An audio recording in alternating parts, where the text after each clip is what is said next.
terkait keluhan orang tua siswa yang mengikuti pelajaran jarak jauh tapi hanya bermodal PR saja. Dan juga saya mau bertanya tentang generasi blank, generasi tertinggal yang kita alami selama ini, itu bagaimana tanggapan Mas Menteri dan juga solusi yang diberikan itu apa? Terima kasih. Oke, saya sudah hampir berapa bulan ya sekarang? Hampir 8 sampai 10 bulan telah mendorong untuk daerah-daerah segera melaksanakan tatap muka terbatas. Dan ini bukan hal yang mudah gitu. Dan pada saat kita terpukul dengan Delta varian, memang kasusnya meningkat luar biasa sehingga harus kita putar balik sedikit. Sebelum Delta varian, teman-teman media harus mengetahui bahwa sudah hampir 30% dari sekolah sudah melaksanakan tatap muka terbatas. Dampaknya kalau kita tidak bergerak cepat sekarang adalah kehilangan loss of learning yang bisa permanen.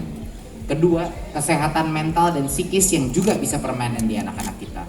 Merasa kesepian, mengalami berbagai macam konflik di dalam rumah, dia menjadi asosial, dia menjadi berbagai macam permasalahan yang dampaknya bisa permanen, apalagi untuk anak yang sedang berkembang. Jadi ini adalah satu resiko yang harus kita tanggapi sama statusnya, sama resiko kesehatan juga.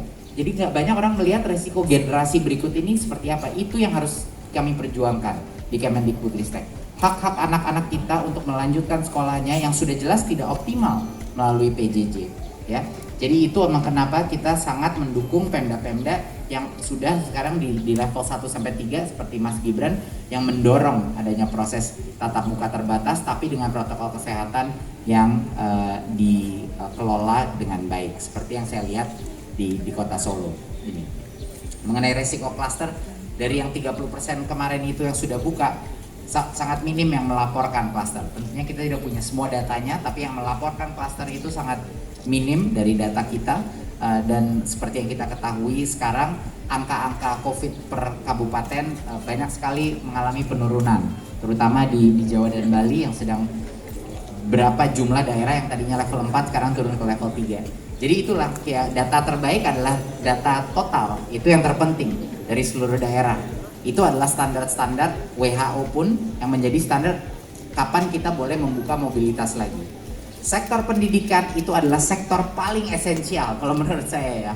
Sektor pendidikan itu kalau ruang-ruang kerja lain seperti mall dan tempat-tempat restoran sudah buka, tidak ada alasan kenapa sekolah tidak dibuka, karena ini adalah generasi penerus bangsa kita, harus menjadi prioritas. Jadi itu logikanya, dan saya harap semua was-was sekali dengan protokol kesehatan. Terima kasih Bu.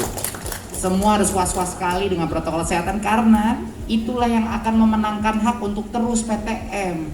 Jadi apakah ini akan lanjut apa tidak ada di tangannya orang tua, guru, dan kepala sekolah, dan murid-murid juga.